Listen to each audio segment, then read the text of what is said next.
I am Abigail Richards, 28 years old, and I watched my sister Eleanor nervously approach the hospital board meeting. 6 years ago, I was scheduled for emergency spinal surgery the same day as her college graduation. My parents chose her ceremony despite my tearful pleas. I woke up alone in recovery, scrolling through their celebratory photos while fighting excruciating pain. Now Eleanor has applied to work at Boston Memorial, where I am chief resident. She has no idea what awaits her here. If you're watching this right now, I can feel your blood pressure rising already.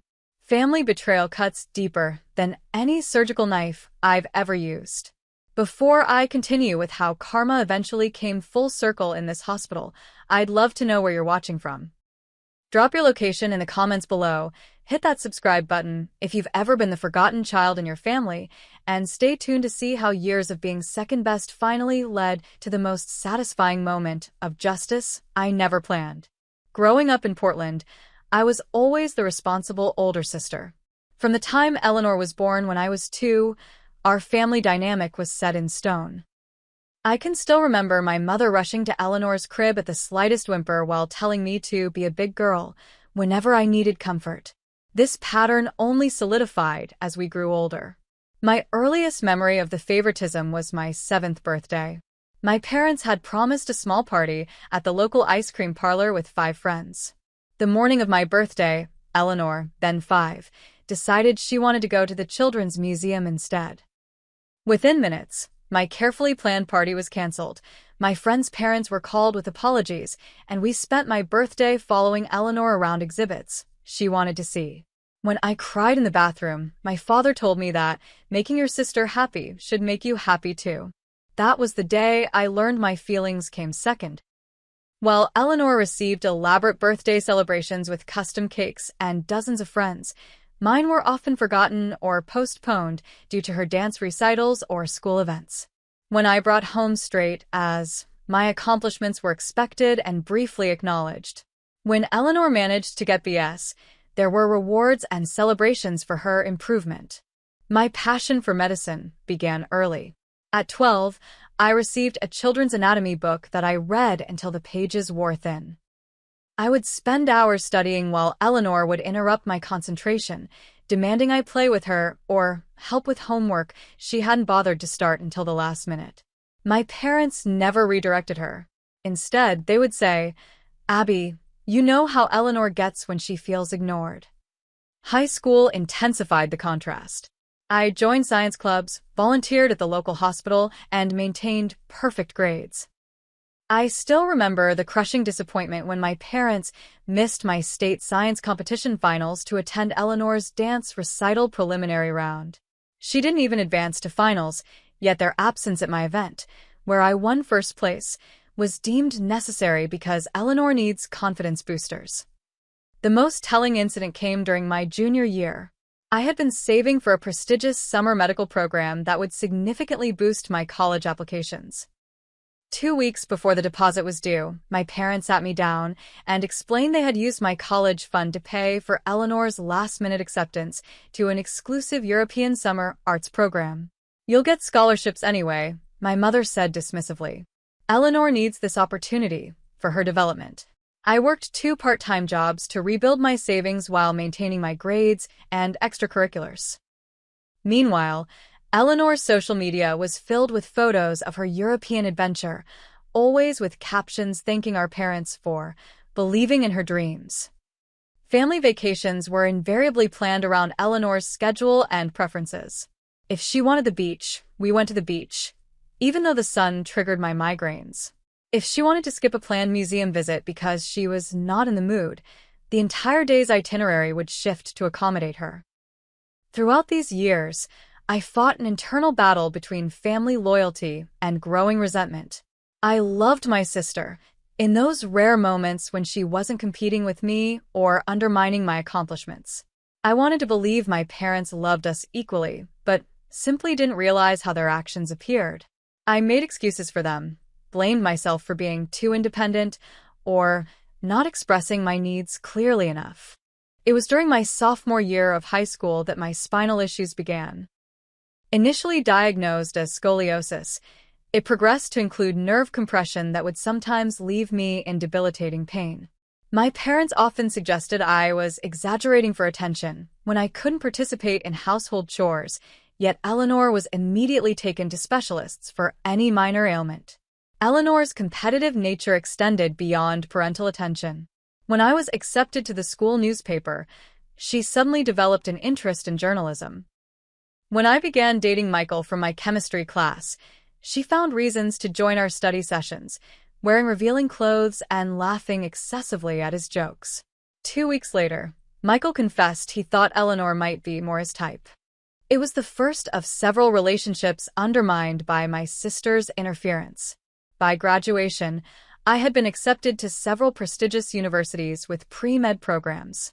At the dinner celebration, which was kept small because Eleanor had finals the next day, my sister announced she might also be interested in medicine. My parents immediately began discussing how they could help her pursue this new interest, completely derailing the conversation about my accomplishments. I saw the pattern so clearly then. My path was always meant to be walked first by me, then claimed and celebrated when Eleanor followed. That night, alone in my room, I made a decision that would guide my next years. I would continue to love my family, but I would no longer expect them to prioritize me. I would build my life with the understanding that I was, essentially, on my own. This realization was both heartbreaking and liberating. The responsibility of being the forgotten daughter had shaped me into someone fiercely independent and determined. These qualities would serve me well in the challenging years ahead, though I had no idea just how much I would need them. My undergraduate years passed in a blur of labs, exams, and clinical observations.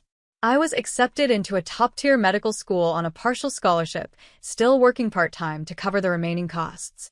Meanwhile, Eleanor had indeed followed me into pre-med for exactly 1 semester before switching to communications, then business, then finally settling on hospital administration, a field she described as like medicine but without all the gross stuff.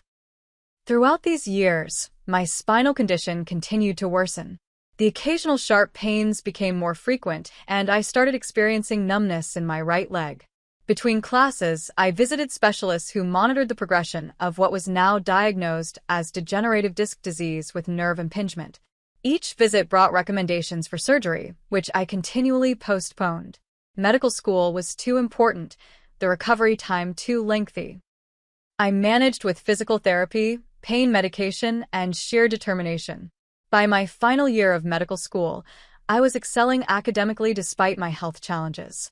I had secured a prestigious residency position and was researching specialized surgical techniques in neurology. Eleanor, meanwhile, was in her senior year at an elite college our parents had strained themselves financially to afford. Her social media portrayed a glamorous college experience. Parties, spring break trips, and constant shopping expeditions for new clothes and accessories. The crisis came, without warning, in April. I was reviewing case studies in my apartment when the pain exploded through my lower back and down both legs.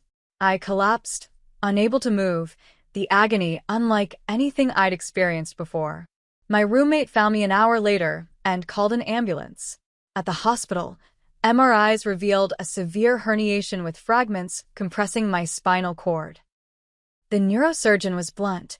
Without immediate surgery, I risked permanent nerve damage and possible paralysis. The surgery was scheduled for May 15th. As I lay in the hospital bed, making arrangements for my classes and upcoming exams, I realized with a sinking feeling what that date meant. May 15th was Eleanor's graduation day, an event that had dominated family conversations for months. I called my parents that evening, my voice shaking as I explained the situation. The surgery was high risk, involving microdiscectomy and possible fusion. The recovery would be painful and challenging. I needed their support, not just practically but emotionally. For once, I explicitly asked for what I needed. Mom, Dad, I know it's Eleanor's graduation, but this is serious. The doctor says postponing even a few days increases the risk. I'm scared. I need you here. The silence on the other end of the line lasted several seconds too long. Then my mother said she would call Eleanor to discuss options. An hour later, my phone rang. Abby, my mother began, her voice carrying that familiar placating tone, we've talked it over with Eleanor, and you have to understand this is her special day. She's worked so hard for this moment. I'm having emergency spinal surgery, I repeated, thinking perhaps they hadn't understood the severity. And you'll have the best doctors, my father interjected. You're in a hospital already. Eleanor needs us there for support. It's a once-in-a-lifetime event. So is potential paralysis, I whispered, tears streaming down my face. The conversation continued with increasingly desperate pleas from my side and increasingly thin justifications from theirs. Eleanor eventually came on the line, sniffling dramatically. I can't believe you're trying to ruin my graduation, she said. You've always been jealous of any attention I get. Can't you reschedule it? Just a few days? I explained again that the surgery was emergency, not elective. The fragments could shift at any moment, causing irreversible damage. Well, I'm sorry about your back problem, Eleanor said dismissively, but my entire class is expecting Mom and Dad to be there. They've already booked the flights and hotel. What would it look like if they canceled now? The conversation ended with my parents' decision made. They would attend Eleanor's graduation. They promised to fly back immediately afterward to help with my recovery. I hung up the phone feeling a cold emptiness spread through me, more numbing than any anesthetic. The day before surgery, I called a friend from my study group who agreed to drive me to the hospital at 5 in the morning. I filled out all the paperwork alone, listing my roommate as my emergency contact. When the nurse asked if family would be coming, I simply shook my head, unable to form words around the lump in my throat.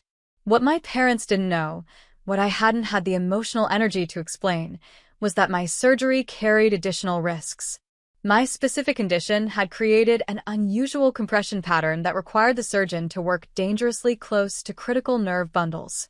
The procedure estimated at 4 hours stretched to 7 due to complications.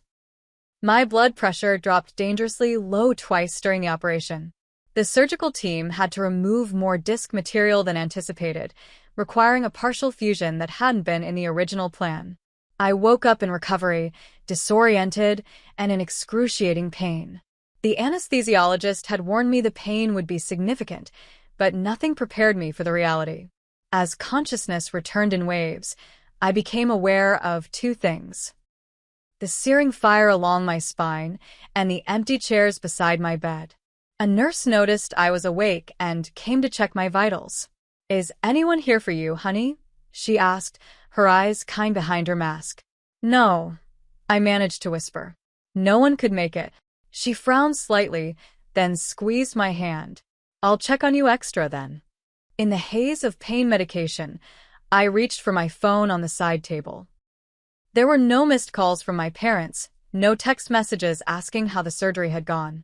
Instead, my social media feed was flooded with their posts from Eleanor's graduation. My mother's caption read, "So proud of our beautiful graduate. The most special day for our family." Photos showed them beaming beside Eleanor in her cap and gown, at the ceremony, at the celebratory lunch afterward, at the evening party. Not a single mention of their other daughter fighting through a life-altering surgery alone. Eleanor had posted a selfie with my parents, captioned, "Best day ever with the people who matter most," as if my absence was not even worth acknowledging. As I scrolled through the images, a tear slid down my cheek and onto the hospital gown. That evening, as I drifted in and out of consciousness, I became aware of someone sitting beside my bed. Opening my eyes, I saw not my parents or sister, but the nurse from earlier. Her name tag read Rachel. Her shift had ended 2 hours ago, but she had stayed, concerned about the patient with no visitors. "You shouldn't be alone tonight," she said simply. "The first night after spinal surgery is the hardest." Rachel stayed for hours, helping me manage the pain spikes, talking to me about her own family when I needed distraction, and simply being present when I needed silence. When my parents finally called the next morning, full of stories about Eleanor's magical day and vague questions about my procedure, I let the call go to voicemail. Something fundamental had shifted. The thread connecting me to my family had not just frayed, it had severed completely. In that hospital room, with a spine newly pieced together with titanium and bone grafts, I made my second life-defining decision. I would rebuild my life, without them at its center. The pain of their absence had crystallized what years of favoritism had suggested. In their hierarchy of love, I would always come second. It was time to create a world where that was no longer true. Has someone in your family ever let you down when you needed them most? That moment in the recovery room was my breaking point. Sometimes I wonder how many of you have had to face a similar realization about the people who should have been there for you. Stick around to see how I rebuilt my life and career and the unexpected way my sister came crashing back into it years later. Recovery from spinal surgery is a special kind of hell. Each movement requires calculated precision. Pain becomes your constant companion, fluctuating between barely tolerable and utterly consuming. For me, the physical recovery was complicated by the emotional wounds that felt just as raw. My parents arrived 2 days after my surgery, breezing into my hospital room with gift shop flowers and graduation cake left over from Eleanor's celebration. They seemed genuinely surprised by my frosty reception. "We came as soon as we could," my mother said, arranging the slightly wilted flowers beside my bed. Eleanor's post-graduation brunch ran longer than expected. My father added, "The surgeon said everything went well, right? See, you were in good hands. And now we're here to help with recovery." I looked at them, really looked at them. Perhaps for the first time seeing them not as the parents I wished they were, but as the people they actually were. "I'm being discharged tomorrow. My roommate is helping me. You can go home." "Don't be ridiculous," my mother scoffed. "You'll need help. We'll stay for a few days." "Like you stayed for my surgery?" The words came out sharper than I intended, but I didn't regret them. An uncomfortable silence filled the room. Finally, my father said, "Abby, you're an adult." Eleanor needed the emotional support more. "You've always been the strong one. I needed you." My voice was quiet but steady. "I asked for you. Once. The one time I explicitly asked and you chose her. Again." "That's not fair," my mother began, but I cut her off. "Please leave. I mean it. I'll call when I'm ready to talk."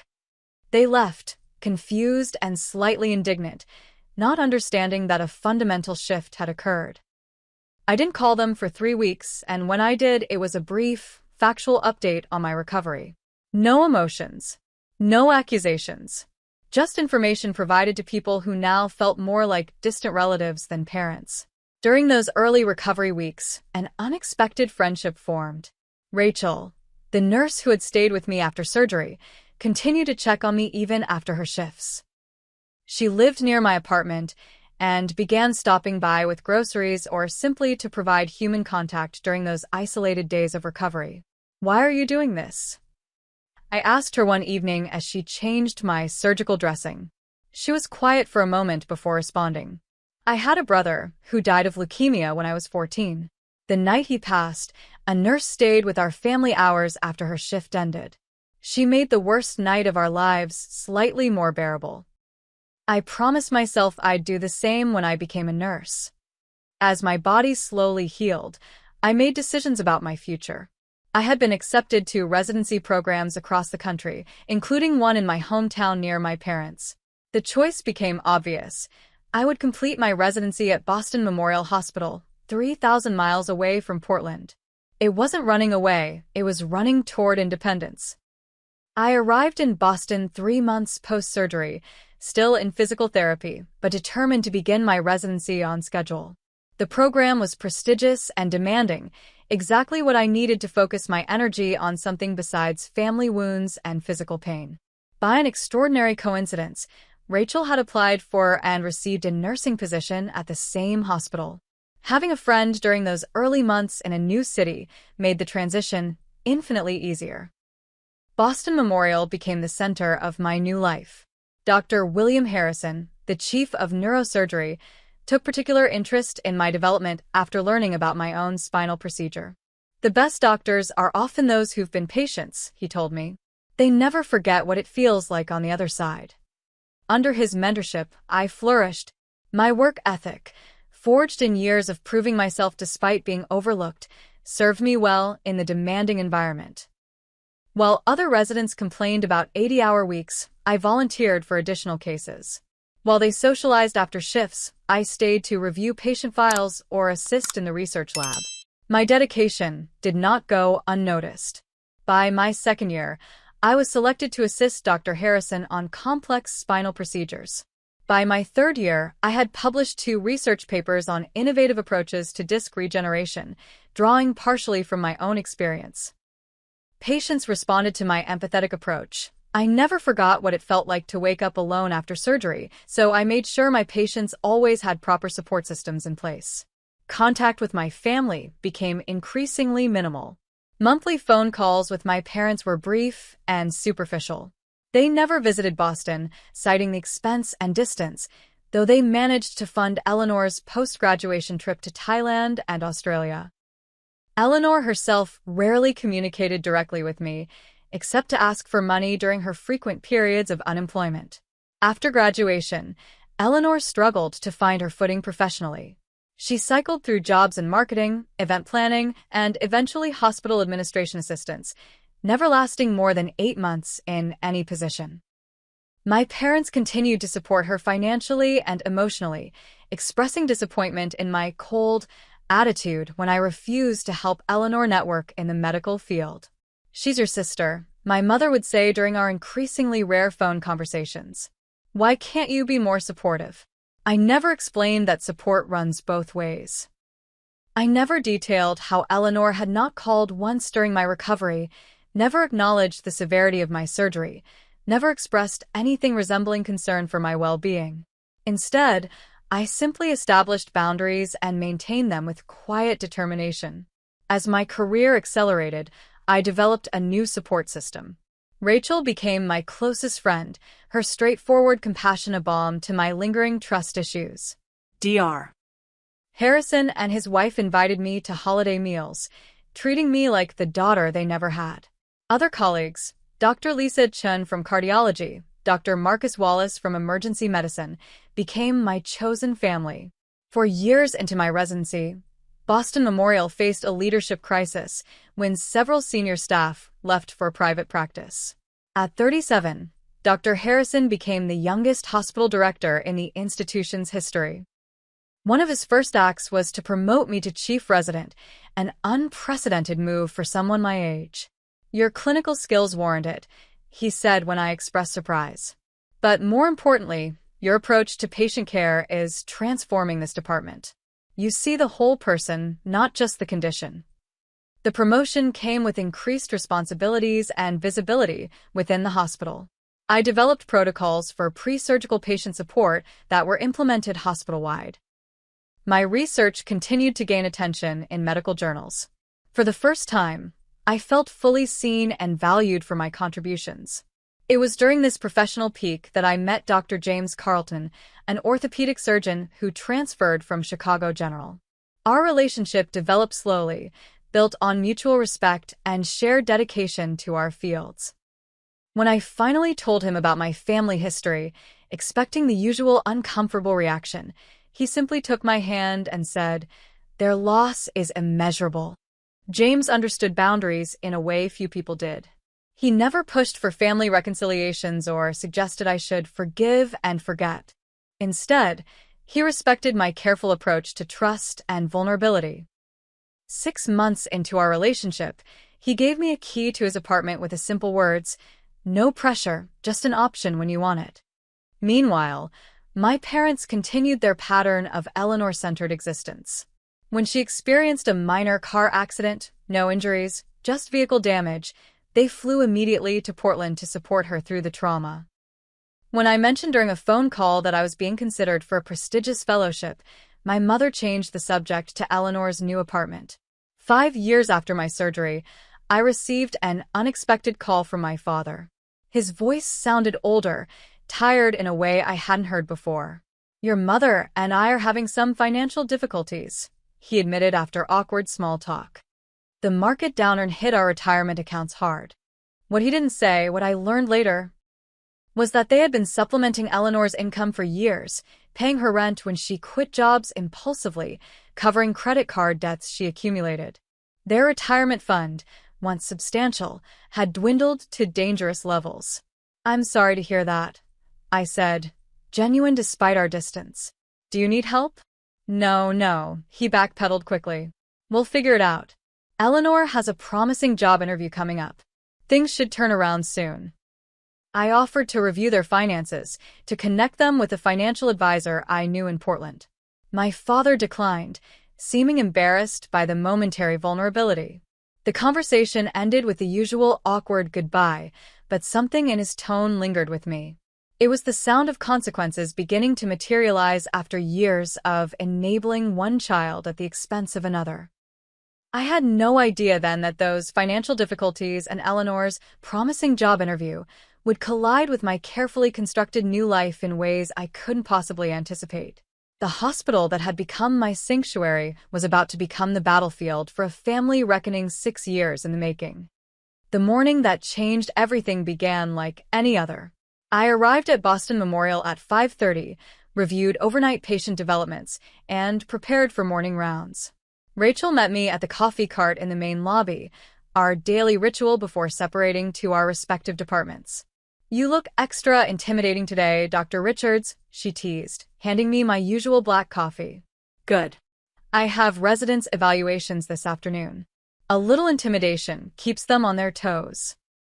We parted ways, and I headed to my office to check emails before rounds. Among the usual administrative notices and research updates was a message from Diane in Human Resources with a subject line, "Candidate Review Request, Admin Position." Boston Memorial was hiring for a newly created position, Director of Patient Experience and Administrative Efficiency. The role combined patient advocacy with operational oversight, a prestigious position with significant influence on hospital policy. As chief resident, I served on the interview committee for senior positions, reviewing qualified candidates before final selection. I opened the email and froze. Among the 5 shortlisted candidates was a familiar name, Eleanor Richards. My first thought was that it must be a coincidence. Surely there were other Eleanor Richards in healthcare administration. But the attached resume confirmed my fears. There was my sister's smiling professional photo, her education history, including the college graduation my parents had chosen over my surgery, and a suspiciously impressive list of accomplishments in hospital administration. More disturbing was the personal statement where she wrote, "My passion for healthcare administration was inspired by my sister, a physician at Boston Memorial. Watching her dedication to patient care motivated me to find my own path in healthcare, supporting the vital work of medical professionals from the administrative side." I had never inspired Eleanor's career choices.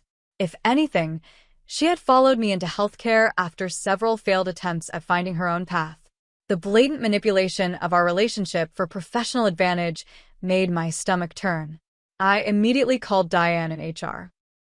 "Did you notice the relationship between this candidate and me?" I asked after pleasantries. "Yes, Dr. Richards. She actually mentioned it during her preliminary phone interview. Said you didn't know she was applying because she wanted to surprise you. Should I be concerned?" I closed my eyes, forcing myself to remain professional. I'll need to recuse myself from the initial interview process, due to the personal connection. But please keep her application active. She should be evaluated on her qualifications like any candidate. After hanging up, I sat at my desk, memories flooding back. Eleanor taking credit for organizing a charity fundraiser I had planned entirely. Eleanor telling my high school boyfriend that I had cheated on him when I hadn't. Eleanor accidentally spilling coffee on my college application essay the night before it was due. A lifetime of small sabotages and claimed accomplishments. A knock at my door interrupted my thoughts. Dr. Phillips, the hospital director who had taken over when Dr. Harrison retired last year, entered with a concerned expression.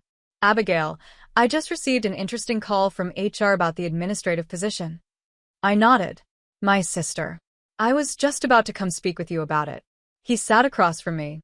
"This puts you in an awkward position. I understand you'll need to recuse yourself from the initial review." "Yes, that seems appropriate. However," he continued, "your assessment of candidates at the final stage is invaluable. The position works closely with surgical departments. Your perspective will be crucial for the final decision. I can be objective, I assured him, though uncertainty gnawed at me. I have no doubt. Your professionalism is well established. He paused. May I ask, will this create any personal complications? Family working together can be challenging in the best circumstances. I considered my words carefully. Dr. Phillips, my sister, and I are not close. I hadn't heard she was applying for this position, which suggests she didn't feel it necessary to discuss it with me first. He nodded thoughtfully. I see. Well, the preliminary interviews are next week. The committee will narrow to 3 candidates, and final interviews are the following Monday. You'll join us then. After he left, I tried to focus on patient files, but my mind kept returning to Eleanor's application. I pulled it up again, reviewing her work history more carefully. The positions were accurate. I had heard about most of them during brief family calls, but the accomplishments seemed exaggerated. Increased departmental efficiency by 35% at a job she'd held for only 5 months. Developed innovative patient satisfaction protocols at another position she'd complained was mind-numbingly boring. My office phone rang again. It was the main reception desk. Dr. Richards, there's a visitor here for you. And Eleanor Richards? She doesn't have an appointment, but insists you'll want to see her. My heart rate accelerated. I'll be right down. In the 6 years since my surgery, I had seen Eleanor only twice, brief, awkward encounters during rare visits home for holidays.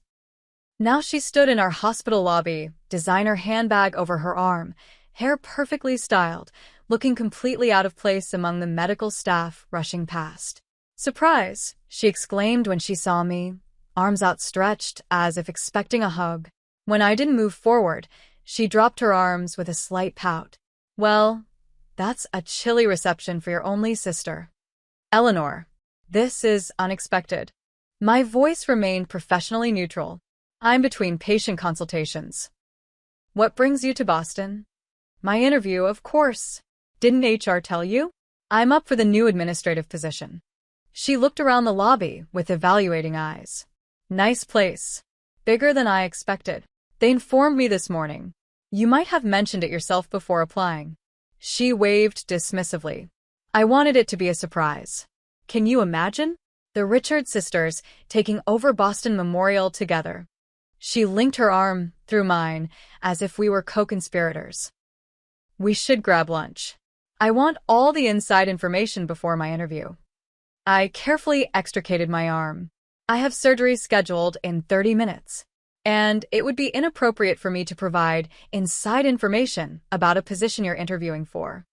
Her smile faltered. Come on, Abby. Don't be so serious. It's not like I'm asking for the interview questions. Just some general tips about the hospital culture, what they're looking for. Sister stuff. I serve on the hiring committee, Eleanor. Any advice beyond what's available to all candidates would be unethical.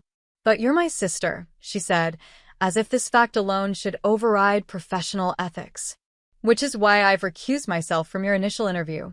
Her expression hardened. Seriously? I thought you'd be excited. We could finally be close again, working together. When were we ever close? The question slipped out before I could stop it. Eleanor rolled her eyes. Don't start with a childhood rivalry thing again. We were kids. It's ancient history. I took a deep breath. My office isn't the place for this conversation. Why don't we meet after my surgery? Around 4? She brightened immediately. Perfect. I'll go shopping downtown and come back. Your office or the cafeteria? My office. 2nd floor, East Wing, room 2340. As I watched her leave, her heels clicking confidently across the lobby floor, a complex mixture of emotions washed over me. Anger at her presumption, anxiety about the potential workplace complication, and underneath it all, a small, unwelcome flicker of the old pain, the automatic sense that somehow, once again, Eleanor would find a way to insert herself into the life I had carefully built without her. During surgery, I forced these thoughts aside, focusing entirely on the lumbar fusion before me. But afterward, as 4 o'clock approached, the tension returned. I straightened my desk compulsively, as if preparing for an inspection rather than a conversation with my sister. Eleanor arrived 15 minutes late, carrying shopping bags and a takeout coffee. "This hospital is like a maze," she complained, settling into the chair opposite my desk. "They really should have better signage." "The signage is quite clear if you follow it," I replied, then immediately regretted the defensive tone. "How have you been, Eleanor?" "Honestly, things have been tough." She set down her coffee with a sigh. "That's partly why I applied here. I need a fresh start, and Boston seems as good a place as any." "What happened with your last position?" "In Seattle, wasn't it?" She waved vaguely. "The hospital was downsizing. Budget cuts, you know how it is. I was last in, first out." She didn't mention that she'd been there less than 6 months. "But it's fine. This position actually pays better, and Boston Memorial has a much better reputation. It's a senior position with significant responsibilities," I said carefully. "The competition will be substantial. That's where you come in." Her smile turned conspiratorial again. "You're on the committee, right? Put in a good word for me." "Eleanor, I just explained." I know. Ethics and all that." She rolled her eyes. "But come on. That's just what you say publicly. Everyone helps family behind the scenes." I studied her face, realizing she genuinely believed this. In her world, rules existed to be bent, especially for family. It had never occurred to her that I might actually value professional integrity. "That's not how I operate," I said firmly. "And it's not how Boston Memorial operates. This position will go to the most qualified candidate." Her expression darkened. "So, you're not going to help me at all? After everything our parents did for you?" The audacity of the statement left me momentarily speechless. "What exactly do you think they did for me? Put you through medical school, for starters. Do you have any idea how expensive that was? They're still recovering financially. I had scholarships and loans, which I'm still paying off. They contributed less than 20% of my educational costs." She dismissed this with another wave. "Whatever. The point is they supported you. We all supported you. And now you have this fancy career and won't even help your own sister get a job at your hospital. You have a job interview. That's the standard process. What happens after depends on your qualifications." Eleanor leaned forward, her voice dropping. "Look, I really need this, Abby. Things with Mom and Dad are complicated right now. They can't help me anymore." "What do you mean?" She hesitated. "They're having money problems. Dad's investment portfolio tanked, and they had to refinance the house. They've been helping me out since graduation, but they just can't anymore. So you decided to follow me to Boston and apply at my hospital?" "It makes sense. I have experience in hospital administration. You're already established here, and the position is perfect for me." Her voice softened, became almost pleading. "Plus, it would give us a chance to reconnect. Don't you miss having family around at all?" The question struck closer than I wanted to admit. Despite everything, there were moments when the absence of family connections left an ache. Holidays spent with friends instead of relatives. No parents to call with good news. No shared childhood memories with the people who were there.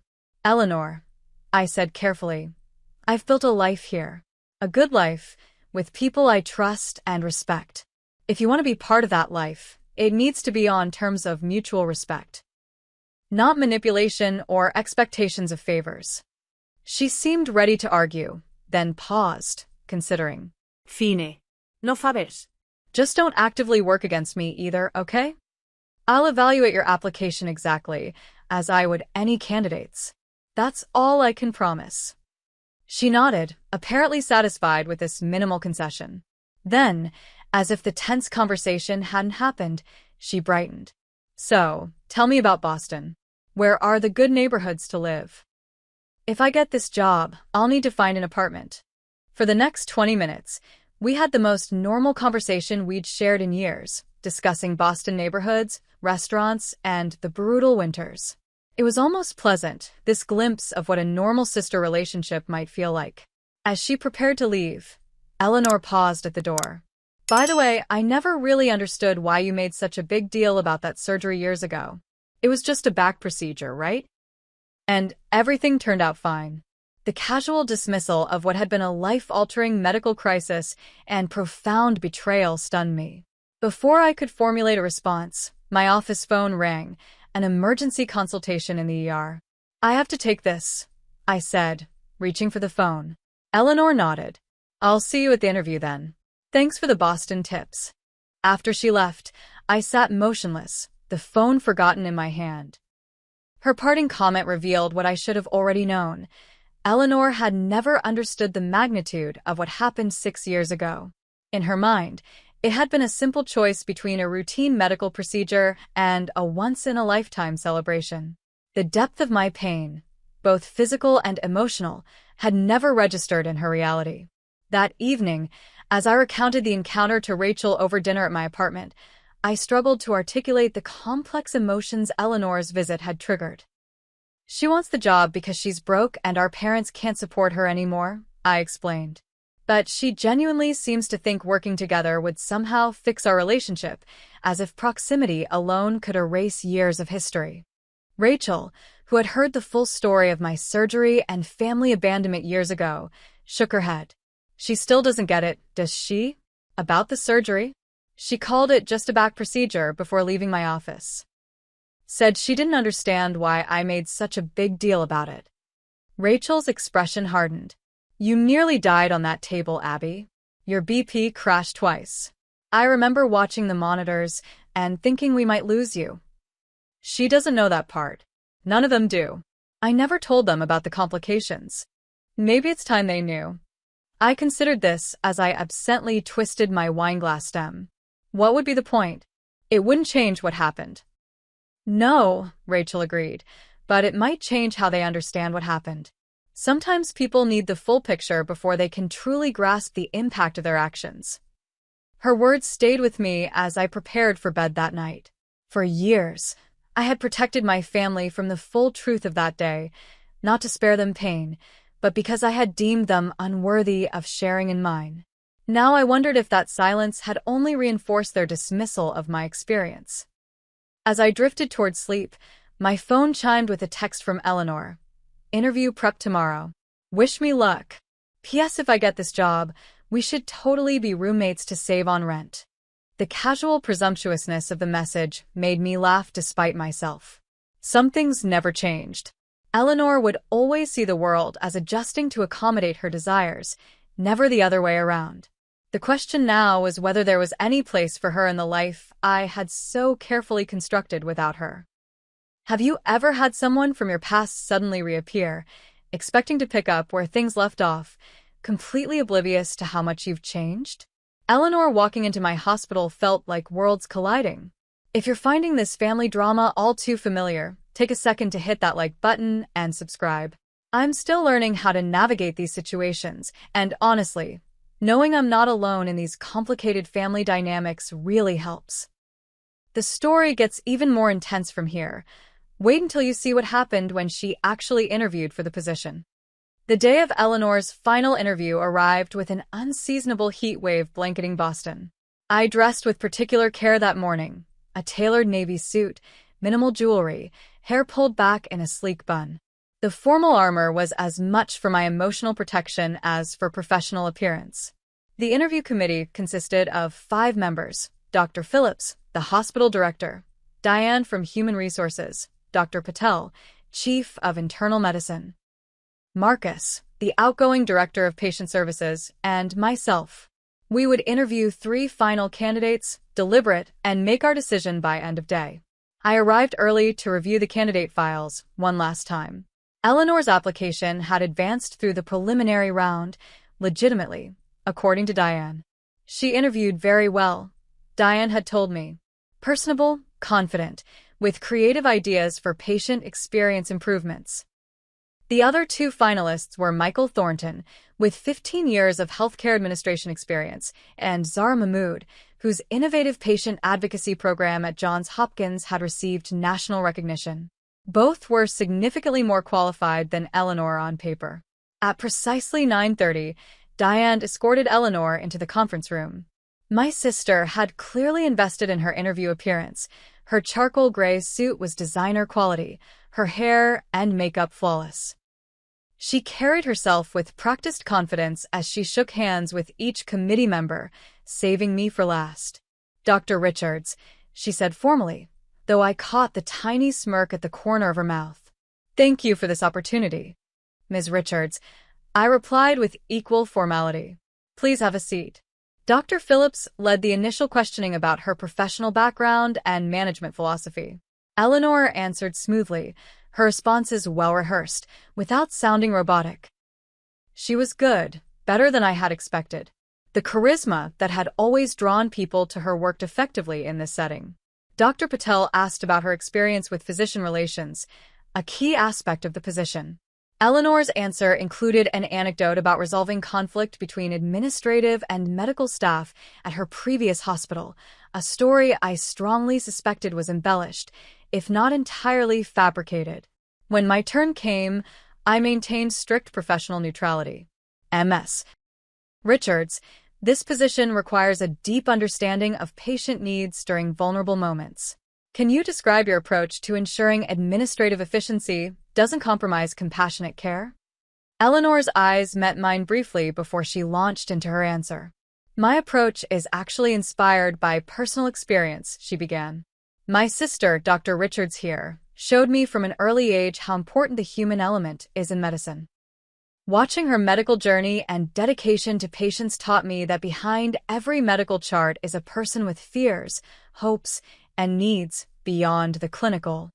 The appropriation of my life experience, particularly from someone who had been notably absent during my most vulnerable medical moment, was breathtaking in its audacity. I maintained my neutral expression as she continued. In my previous role at Seattle Presbyterian, I implemented a patient feedback system that increased satisfaction scores by 28%. The key was listening, really listening to what patients experienced and then making actionable changes based on their input. I nodded, then asked my follow-up. Could you walk us through how you would handle a situation where a patient has experienced a significant medical complication and feels their concerns are being dismissed by medical staff? It was a standard question for the position, but Eleanor seemed to read personal subtext into it.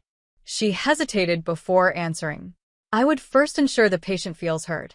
Validation is crucial when someone is suffering. Her voice took on a rehearsed empathy that rang hollow to my ears. Then I would facilitate communication between the patient and medical team, documenting concerns and following up to ensure resolution. No patient should ever feel abandoned during a medical crisis. The irony of her answer was not lost on me, but I simply thanked her and yielded to the next questioner. The remainder of the interview proceeded without incident. Eleanor performed well, though I noticed Dr. Phillips watching me carefully during some of her more grandiose claims about past accomplishments. As the interview concluded, Dr. Phillips thanked Eleanor and informed her we would be making our decision by end of day. Diane escorted her out to the waiting area while the committee took a short break before the next candidate. "Impressive young woman," Dr. Patel commented as we gathered our notes. "Perhaps a bit light on experience compared to the others, but very polished." Dr. Phillips glanced at me. "Dr. Richards, any insights you'd care to share at this point?" "I'll reserve my assessment until we've seen all candidates," I replied professionally. As disclosed earlier, Ms. Richards is my sister, so I'm being particularly careful to evaluate her objectively. He nodded, respecting my discretion, and we prepared for the next interview. Michael Thornton's interview was solid but uninspiring, extensive experience, but little innovation. Zara Mahmood, however, was exceptional. Her patient-centered approaches were backed by data and practical implementation strategies. Her answers reflected both compassion and administrative acumen. We broke for lunch at 12:30. As I gathered my notes, Diane approached me. "Your sister asked if you could meet her for lunch in your office. I told her you might have committee obligations." Thank you, Diane. "I'll speak with her briefly." I found Eleanor waiting in my office, scrolling through her phone. "How do you think it went?" she asked immediately, looking up with expectant eyes. "You know I can't discuss the committee's impressions with you, Eleanor." I'm not asking for inside information, she protested. Just your personal opinion, sister to sister. The same ethical considerations apply regardless of how you frame the question. I sat behind my desk, maintaining professional distance. We're seeing all candidates before deliberating. Her expression hardened. You're really going to be this rigid about it? I saw how you looked at me during the interview. You were judging everything I said. I was evaluating your responses, as I'm doing for all candidates. That's literally my job on the committee. But you know how much I need this position. Mom and Dad can't help anymore, and my savings are almost gone. Her voice took on the familiar wheedling tone from childhood. It would be so perfect if I worked here. We could repair our relationship, have lunch together, maybe even share an apartment to save on rent. The presumption that I would want any of these things left me momentarily speechless. Eleanor, if you get this position, and that's a significant if, our professional relationship would need to remain exactly that, professional. I have no interest in being roommates or forcing a personal relationship that doesn't exist. Why are you so cold? She demanded, hurt transforming quickly to anger. What did I ever do to you that was so terrible? The question, so genuine in its obliviousness, ignited something in me. You really don't know? I asked quietly. Is this still about that graduation thing? My God, Abby, that was 6 years ago. It was back surgery, not brain surgery. You recovered fine. It wasn't back surgery. It was emergency spinal surgery for cord compression that could have left me paralyzed. My voice remained calm despite the emotion rising within me. And I didn't recover fine. I had major complications during the procedure.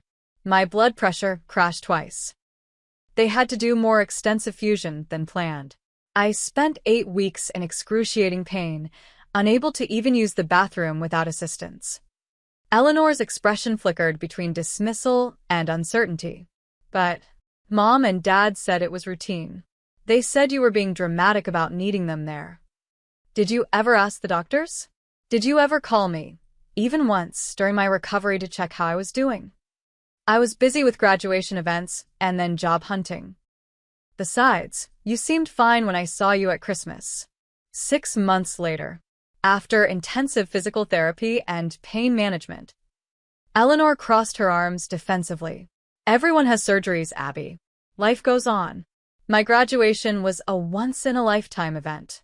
So, was nearly dying on an operating table while my family posed for graduation photos. The bluntness of my statement finally seemed to penetrate. Eleanor's perfect composure slipped, her eyes widening. What do you mean, nearly dying? Before I could respond, a knock at my door interrupted us. Rachel poked her head in, her expression apologetic. Sorry to interrupt, Dr. Richards, but we have an emergency in room 412. The post-op spinal fusion patient is experiencing severe hypotension and possible cord compression symptoms. I'll be right there.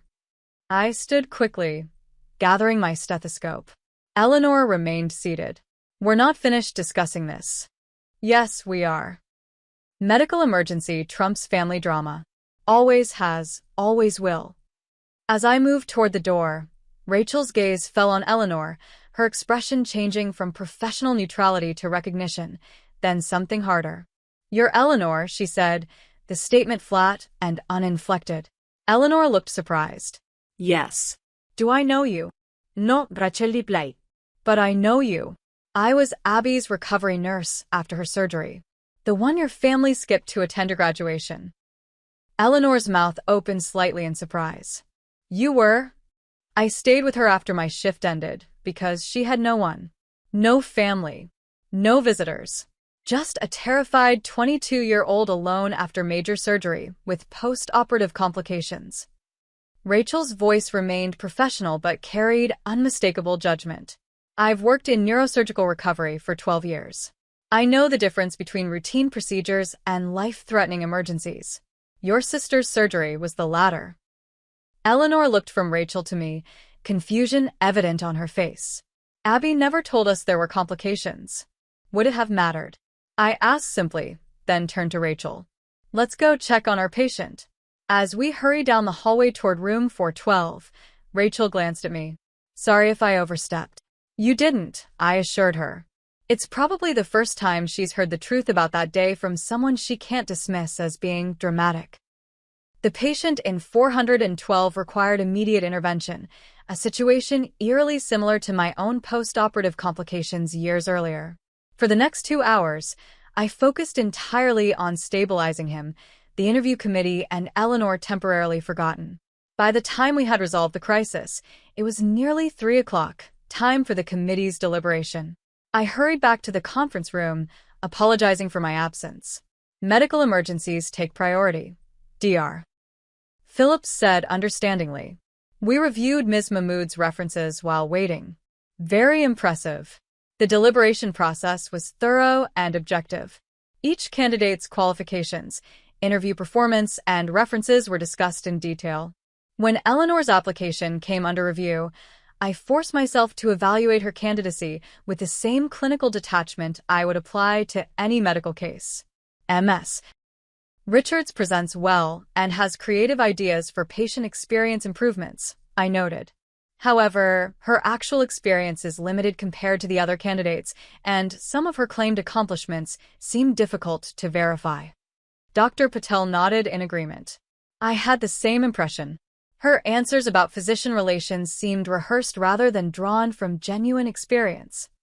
Diane consulted her notes. Her references were positive, but somewhat vague about specific contributions. Dr. Phillips summarized the discussion. It appears Ms. Richards has potential but lacks the substantial experience this position requires. Are we in agreement that she's third among our candidates? The committee unanimously placed Eleanor third, with Zara Mahmood the clear first choice and Michael Thornton second. By 4:30, the decision was official. The position would be offered to Zara, with Michael as backup if she declined. As the meeting concluded, Diane prepared to inform the candidates. Would you prefer I speak with your sister, Dr. Richards? Given the personal connection? No, I said firmly. Please treat her exactly as you would any candidate. Professional courtesy requires no more and no less. I returned to my office to complete patient notes, emotionally drained from the day's events. 20 minutes later, my office door burst open without a knock. Eleanor stormed in, face flushed with anger. You sabotaged me, she accused, voice rising. After everything I told you about needing this job, I remained seated, maintaining my composure. The committee made its decision based on qualifications and experience. Ms. Mahmood was the most qualified candidate by significant margins. But I'm your sister. That should count for something. In this hospital, what counts is competence, experience, and commitment to patient care. Family connections don't override those considerations. You've always been jealous of me, she spat, tears forming in her eyes. Always competing, always trying to prove you're better. You couldn't stand the thought of me succeeding here in your precious hospital. Eleanor, that's enough. My voice remained steady but firm. This isn't about childhood rivalry. It's about professional qualifications for a senior position with significant responsibilities. It's about revenge, she insisted. For that stupid surgery. For graduation. You're still punishing me for something that wasn't even my fault. No one is punishing you. You are simply not the most qualified candidate. I needed this job. Her voice cracked with genuine distress. Mom and Dad are drowning in debt because of me, because they kept helping me financially when I couldn't hold jobs. They're talking about selling the house. I thought if I got this position, I could finally help them instead of draining them. The admissions, so raw and honest, cut through my professional detachment. For perhaps the first time, Eleanor was acknowledging her role in our parents' financial troubles rather than deflecting responsibility. Before I could respond, a commotion in the hallway drew our attention. Our parents' voices, not heard in person for over 2 years, carried clearly from the reception area. We're looking for Dr. Abigail Richards, my father's voice insisted. And her sister Eleanor Richards.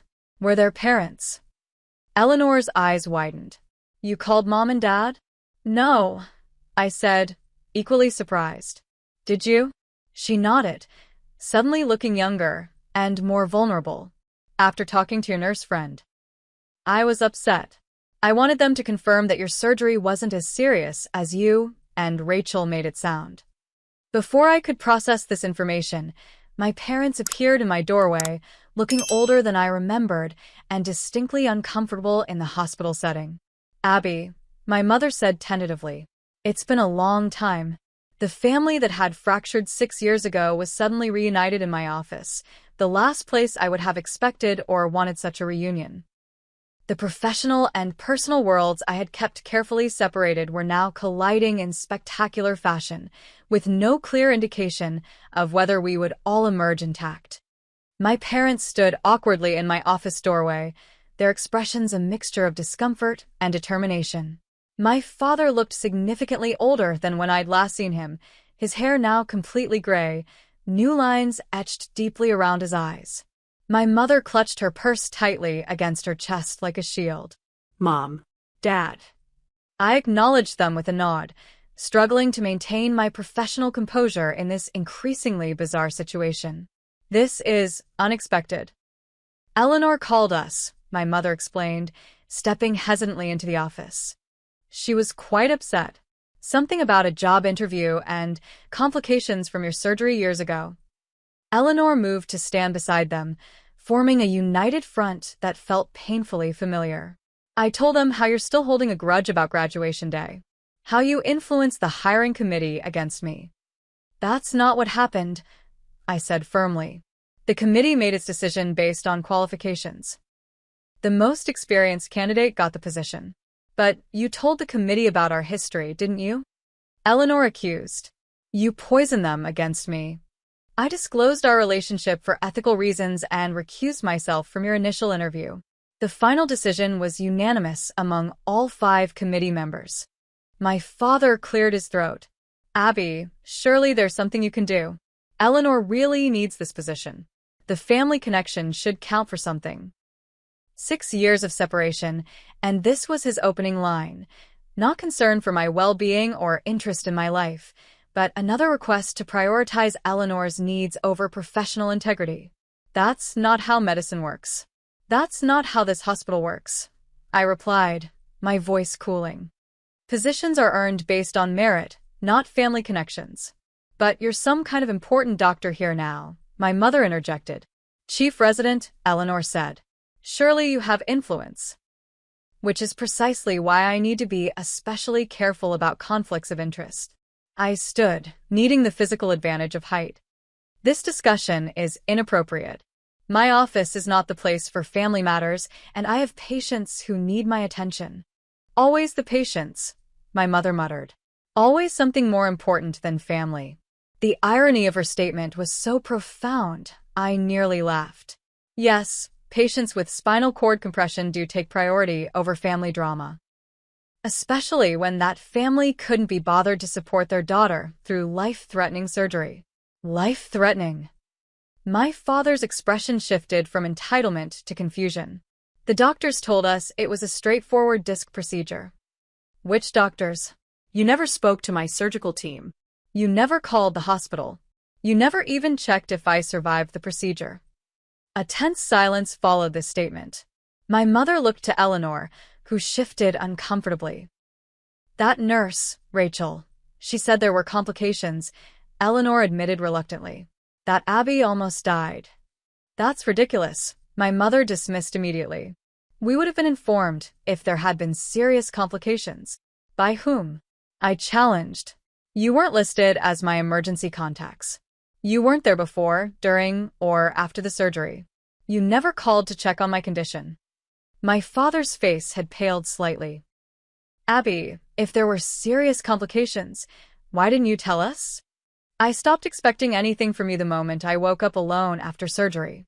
The calm detachment in my voice surprised even me. Why would I share medical details with people who had made it clear my health was not their priority?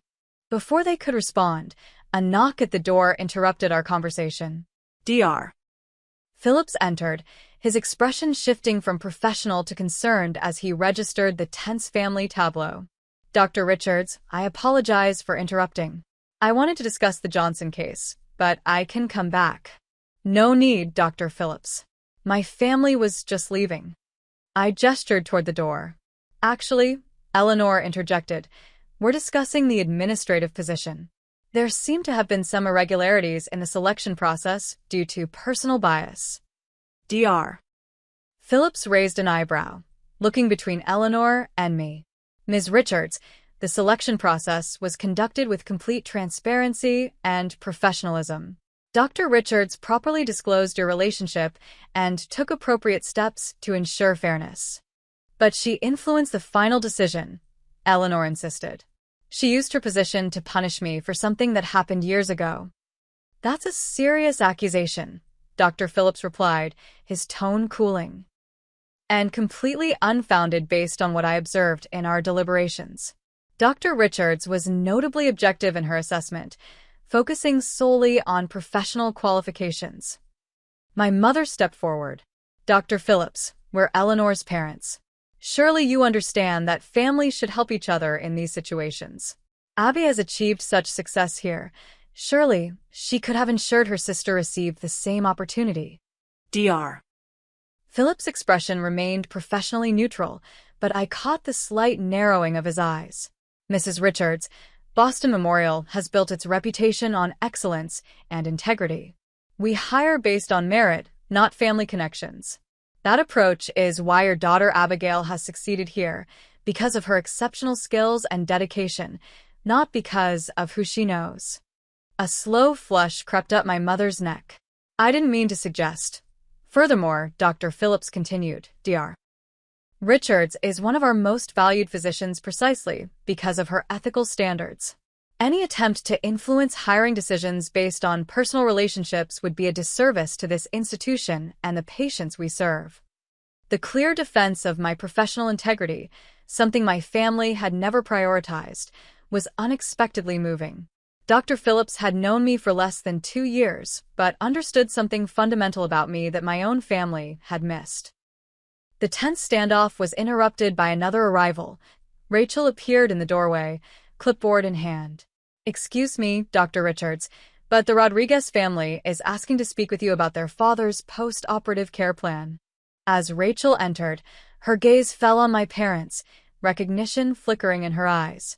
She had seen their photos during our friendship, heard stories about them over years of conversations. My mother noticed the recognition. Do we know you? Rachel straightened her shoulders. No, Mrs. Richards, you don't know me. But I know you, or at least I know of you. I'm Rachel Winters. I was the recovery nurse who stayed with your daughter after her spinal surgery 6 years ago. My father frowned. The surgery during Eleanor's graduation? Yes, Rachel confirmed, her professional demeanor tinged with barely concealed judgment. I stayed with Abby for hours after my shift ended because she had no family present. I was there when her blood pressure crashed during post-op recovery. I was there when she developed a spinal fluid leak that required emergency intervention. I was there when she cried from pain while checking her phone for messages from her family, messages that never came. Each statement landed like a physical blow. My parents' expressions shifted from defensive indignation to uncomfortable uncertainty. There was a spinal fluid leak? My father asked quietly. Among other complications, Rachel confirmed. The surgery that was scheduled for 4 hours took over 7. The surgeons had to perform more extensive fusion than planned due to the severity of the disc herniation and fragmentation. Dr. Richards faced months of difficult recovery and rehabilitation. But she never told us any of this, my mother protested weakly. Would it have changed your decision to attend the graduation instead? Rachel asked directly. My parents exchanged uncomfortable glances, but didn't answer. Dr. Phillips, sensing the tension, cleared his throat. Perhaps this discussion should continue at another time. We have patients requiring attention. Yes, I agreed quickly, grateful for the professional interruption. Rachel, please tell the Rodriguez family I'll be there shortly. My mother's composure had faltered, her earlier certainty replaced by confusion. Abby, we need to talk about this. If what she's saying is true. It is true, I confirmed. Every word. But this isn't the time or place. I have responsibilities to my patients. Always the patients, my mother repeated, but this time without the dismissive edge. Instead, Her voice carried something closer to realization. Yes, I agreed simply. Always the patience. That's what being a doctor means. Eleanor had remained uncharacteristically silent during Rachel's revelations. Now she spoke, her voice smaller than I had heard it in years. I didn't know, Abby, about the complications, about how serious it was. You never asked, I replied, not unkindly. None of you did. Dr. Phillips intervened with practiced diplomacy. Mrs. and Mr. Richards, perhaps you'd be more comfortable waiting in our family lounge. Dr. Richards can join you after attending to her patient responsibilities. My father nodded, seemingly relieved by the suggestion. Yes, that would be best. We'll wait, Abby. Take your time with your patients. As they filed out, Eleanor lingered behind. I'm sorry about the job, she said quietly. I shouldn't have accused you of sabotaging me. The simple acknowledgement, so rare from my sister, caught me off guard. Thank you for saying that. Do you think? She hesitated. Do you think there might be other positions here I'd be qualified for? Something entry-level, maybe? The question revealed a vulnerability I wasn't accustomed to seeing in Eleanor.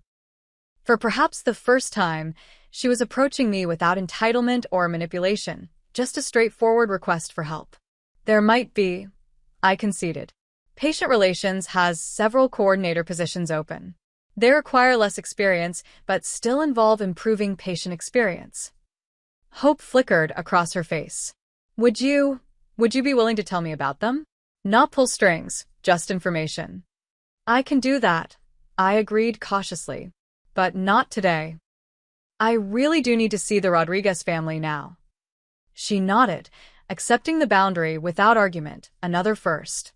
I understand. Patience first. As she left to join our parents, Rachel raised an eyebrow at me. The Rodriguez family can wait 5 more minutes if you need a moment. I smiled gratefully at my friend. Thank you for everything. For being here today, for what you said to my family. For staying with me 6 years ago. That's what real family does, she replied simply. They show up when it matters. The truth of her statement resonated deeply. My parents and Eleanor were my family by blood, but Rachel and Dr. Phillips and my colleagues who respected my work, they were the family I had chosen, the people who had proven their commitment through actions rather than obligations. I took a deep breath, centering myself before facing the Rodriguez family. The professional and personal worlds I had kept separate for so long had collided today, but perhaps not as disastrously as I had feared. The truth about my surgery had finally emerged. My family had been confronted with the reality of their choices and their consequences. And in Eleanor, I had glimpsed something new, a willingness to take responsibility, to acknowledge mistakes, to approach our relationship with honesty rather than entitlement. It wasn't reconciliation, not yet. But it was something I hadn't expected or thought possible, a first step toward understanding. 1 month after the tumultuous interview day, I stood outside Mercy General Hospital, 15 minutes across town from Boston Memorial.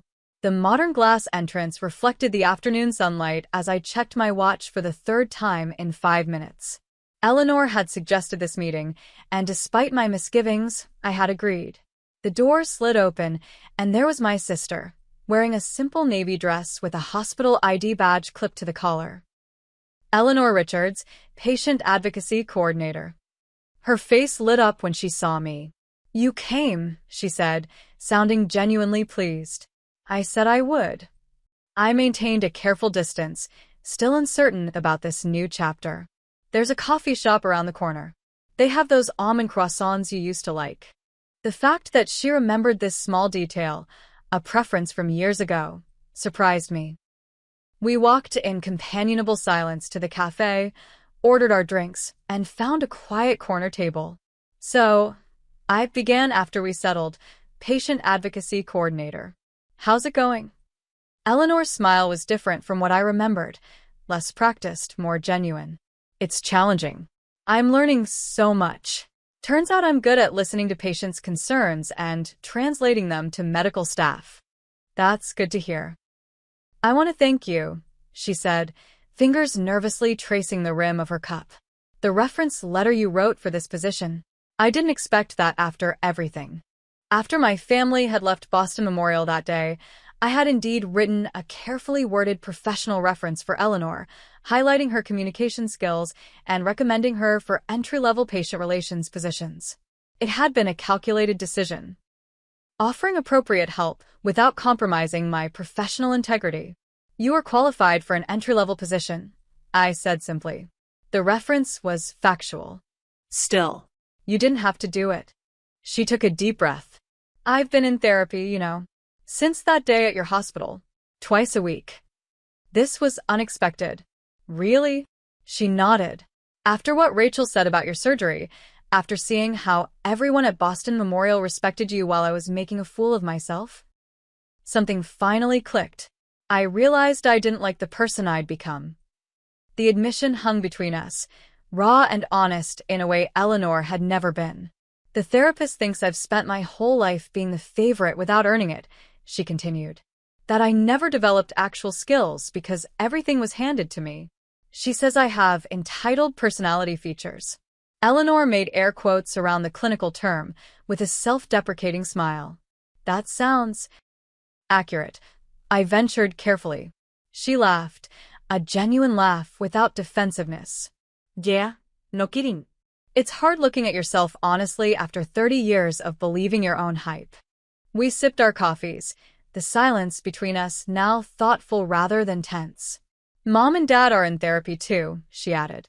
"Family counseling. They wanted me to ask if you considered joining a session sometime." "Not now," she added quickly, seeing my expression. "When you're ready. If you're ever ready." "I'm not sure I'll ever be ready for that," I admitted. "I understand. They're really struggling with what Rachel told them about your surgery. Dad keeps saying he didn't know, that no one told him how serious it was. Mom cries whenever it comes up." "Their ignorance was a choice," I said, more sharply than intended. "They chose not to call the hospital, not to speak with my doctors, not to check on me afterward." "You're right," Eleanor agreed, surprising me again with her ready acknowledgement. "They're starting to see that now. The therapist is pretty tough on them about it." I tried to imagine my parents in therapy, confronting decades of favoritism and its consequences. The image was almost impossible to conjure. "How are they doing financially?" I asked, changing the subject slightly. "You mentioned they were struggling." Eleanor's expression turned serious. "They're okay for now. They refinanced the house. I'm sending part of my paycheck home each month to help. It's not much, but it's something." The role reversal, Eleanor supporting our parents rather than constantly taking from them, represented a significant shift. "That's responsible of you." "First time for everything," she said with a wry smile. "Look, Abby, I know we can't erase the past. What happened with your surgery? I can't fix that. None of us can. But I'm trying to be different now. To be someone you might eventually want in your life again." The vulnerability in her statement was disarming. For all our lives, Eleanor had approached relationships as entitlements rather than connections to be earned and maintained. "I appreciate that," I said carefully. "But trust takes time to rebuild. If it can be rebuilt at all." "I know. I'm not asking for forgiveness or instant sisterhood. Just openness to the possibility that people can change." We finished our coffees and walked back toward Mercy General. As we approached the entrance, Eleanor hesitated. "There's a departmental meeting next month about improving cross-hospital communication for transfer patients. Boston Memorial will be sending representatives. Will you be there?" "Possibly. Dr. Harrison has been asking me to get more involved with inter-hospital initiatives." "If you are there." She paused, visibly working to phrase her request without presumption. "Maybe we could have coffee again." "No pressure." I considered the request. "Maybe. I'll let you know." Her smile was understanding rather than demanding. "That's fair. I should get back to work. Thanks for meeting me, Abby."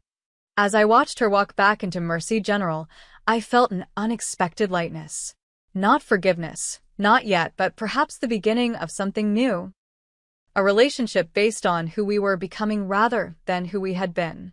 The weeks that followed brought gradual, cautious changes. Rachel, ever protective, remained skeptical of Eleanor's transformation. "People don't change their fundamental nature," she warned over dinner at my apartment. "Especially not that quickly." "I'm not rushing into anything," I assured her. But the Eleanor I met for coffee was different from the Eleanor who stormed into my office demanding a job. "Just be careful," Rachel advised. "You've built a good life here. Don't let family obligation pull you back into old patterns." James, who had been quietly supportive throughout the Eleanor situation, offered a more optimistic perspective. "Family dynamics can shift when the balance of power changes," he observed. "Your sister is experiencing consequences perhaps for the first time. That can be transformative." My promotion to full attending physician came 3 months after Eleanor started at Mercy General. The ceremony was attended by colleagues who had become friends and friends who had become family. Rachel stood proudly in the front row. Dr. Phillips presented the appointment with warm words about my contributions to Boston Memorial. In my acceptance speech, I thanked those who had supported my journey, making special mention of Rachel, who was there when it mattered most. I did not invite my parents or Eleanor to the ceremony. That bridge, while perhaps under construction, wasn't yet strong enough to bear such weight. 2 months later, I found myself at the inter-hospital conference Eleanor had mentioned. I spotted her immediately in the crowded auditorium, now with a new title on her badge, Senior Patient Advocate. She noticed me but waited for me to approach rather than assuming the connection, another small but significant change. "Congratulations on the promotion," I said, gesturing to her badge. Her smile was modest rather than triumphant. "Thank you. It's still entry-level compared to your achievements, but I'm learning so much." "How did you earn it so quickly?" "I developed a communication protocol for non-English speaking patients. Simple but effective. Turns out listening to people's actual needs can lead to useful solutions." She shrugged. "Something I should have learned a long time ago." The conference session focused on improving patient transitions between hospitals. During the discussion period, I observed Eleanor handling a challenging question from a surgeon with impressive poise and thoughtfulness. She spoke about patient dignity during transfers, citing research rather than relying on charm or deflection. The Eleanor I had known would have used her personality to navigate the challenge. This Eleanor used preparation and knowledge. Afterward, we shared another coffee. The conversation flowed more easily this time, focusing primarily on professional matters but occasionally touching on personal topics. Eleanor mentioned she had started volunteering at a rehabilitation center similar to the one where I had recovered from surgery. "It's humbling," she admitted. "Seeing people work so hard just to regain basic functions. Makes my problems seem pretty trivial." "That's good perspective," I agreed. "Mom and Dad asked about you again," she ventured carefully. "What did you tell them?" "The truth. That you're doing extraordinarily well professionally. That we're talking occasionally, but rebuilding trust takes time. That they need to respect your boundaries." The mature response, so unlike the Eleanor who would have pressured and manipulated, reinforced my sense that genuine change was occurring. 6 months after the interview day confrontation, I received an unexpected email from my father. Unlike previous communications, it wasn't centered on Eleanor or filled with subtle guilt trips. Instead, it contained a simple, direct apology. "Abby, I've been doing a lot of reflection and therapy about the choices your mother and I made regarding your surgery. There is no excuse for our absence when you needed us most. I understand now that this was part of a larger pattern of failing to recognize and support your needs.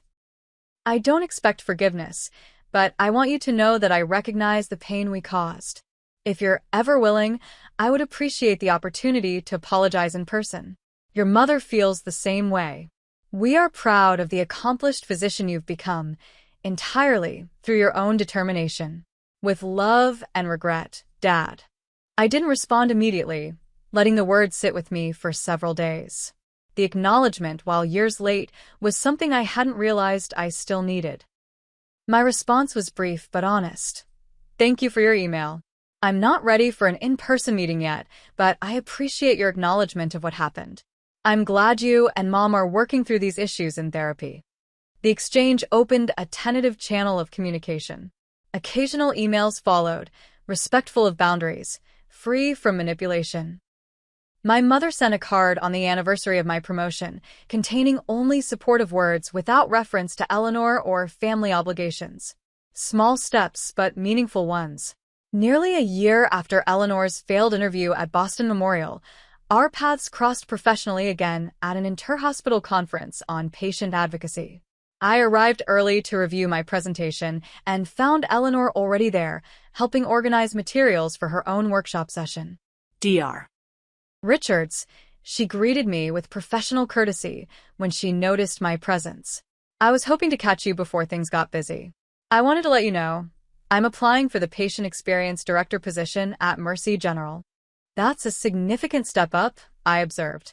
Do you feel ready for it? She considered the question thoughtfully. 6 months ago, I would have said yes immediately, without really considering what the role entails. Now, she paused. I think I am, but I'm also aware of how much I still have to learn. I've been honest about that in my application. That self-awareness will serve you well, I noted, genuinely impressed by her growth. I'm not expecting any special treatment, she added, but I was hoping you might attend my workshop today. Your professional feedback would be valuable. The request was reasonable and professionally appropriate. I can do that. Her workshop on communication barriers between medical staff and patients was genuinely impressive. Eleanor had developed a protocol that significantly improved patient understanding of treatment plans, particularly among vulnerable populations. She presented data, acknowledged limitations, and handled questions with competence rather than charm. When a senior physician challenged one of her points, she engaged thoughtfully rather than becoming defensive. Afterward, I offered specific professional feedback, which she received with genuine interest. As we discussed potential refinements to her protocol, I realized we were having our first truly collegial conversation, equals discussing shared professional interests rather than siblings carrying historical baggage. You've changed, I observed as we wrapped up our discussion. She nodded. Therapy helps. So does actually working for what I want instead of expecting it to be handed to me. And she hesitated. So does understanding what I did to you. What we all did. The past is the past, I said, not dismissively, but with the perspective time had granted. What matters is who we choose to be now. Speaking of choices, Eleanor said carefully, Mom and Dad are coming to Boston next month. No pressure, but they'd love to see you if you're willing. Maybe just coffee, somewhere neutral. I considered the request. A year ago, I would have refused immediately. Now, I found myself weighing the possibility. I'll think about it, I promised. 2 weeks later, I attended a difficult spinal surgery case, a young woman with a condition remarkably similar to what I had experienced. The successful procedure left me reflective about my own journey and the different paths healing can take. That evening, I emailed Eleanor. I'll meet with Mom and Dad. Coffee only, public place, 1 hour maximum. The meeting was neither miraculous reconciliation nor disastrous confrontation. My parents had aged visibly, humbled by financial struggles and the painful self-awareness therapy had forced upon them. My mother cried when she first saw me, but quickly composed herself, respecting that public emotional displays would not help our fragile reconnection.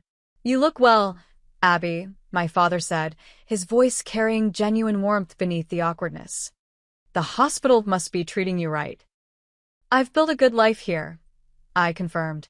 The conversation that followed was careful, but not cold.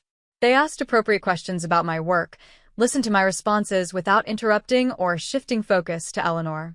When I inquired about their financial situation, they were honest about the challenges but emphasized they were managing without burdening either daughter. Eleanor has been helping us understand where we went wrong, my mother admitted quietly. Not just with your surgery, but throughout your childhood. The therapist calls it golden child syndrome.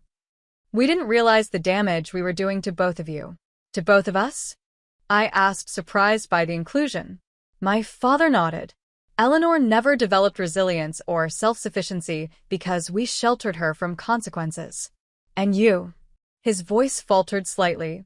You never felt secure in our love because we made it conditional on independence and achievement. The insight. painful but accurate, suggested their therapy was more substantial than I had assumed. As the hour concluded, my mother asked hesitantly, "Could we do this again sometime?" "No pressure, only if you're comfortable." "Maybe," I replied honestly. "Let's see how it goes." The tentative reconnection with my parents paralleled Eleanor's continued growth. She received the promotion at Mercy General, calling to share the news without expectation or demands. When I congratulated her, she responded with uncharacteristic humility. "It feels different," she admitted, "earning something through actual work instead of charm or family connections. More solid somehow." "That's how it should feel," I assured her. At an inter-hospital conference, 6 months later, I watched Eleanor competently managing a crisis when a presenter collapsed mid-speech. She coordinated with medical staff, ensured the audience remained calm, and demonstrated leadership skills I wouldn't have believed her capable of 2 years earlier. As our eyes met across the auditorium, I felt something unexpected, a flicker of pride in the professional she was becoming. Later that evening, over dinner with James, now my fiancé, after a thoughtful proposal that respected my need for independence even within partnership, I reflected on the journey. "I never expected reconciliation," I admitted. "I thought that bridge was permanently burned." "Not reconciliation," James corrected gently. "Transformation. You're not returning to old relationships. You're building new ones with people who happen to share your history." His distinction resonated deeply. The relationships forming with my parents and Eleanor weren't resurrections of what was lost, but entirely new constructions built on different foundations. Respect rather than obligation, boundaries rather than enmeshment, truth rather than pretense. The past remained unchanged. My parents had still chosen Eleanor's graduation over my surgery. That wound had scarred over, but would always be part of my history. What had changed was the present, and the possibilities it held for a future different from what I had imagined. 2 years after Eleanor walked into Boston Memorial expecting special treatment, we stood together at the annual healthcare recognition dinner, where I was receiving an award for my work in spinal trauma care. Eleanor had asked if she could attend, and I had welcomed her presence. My parents watched the live stream from Portland, respecting that some steps toward reconciliation required more time. As I accepted the award, I acknowledged those who had shaped my journey. To Dr. Phillips, who saw my potential. To Rachel, who stayed when it mattered most. To James, who understands that independence and partnership can coexist.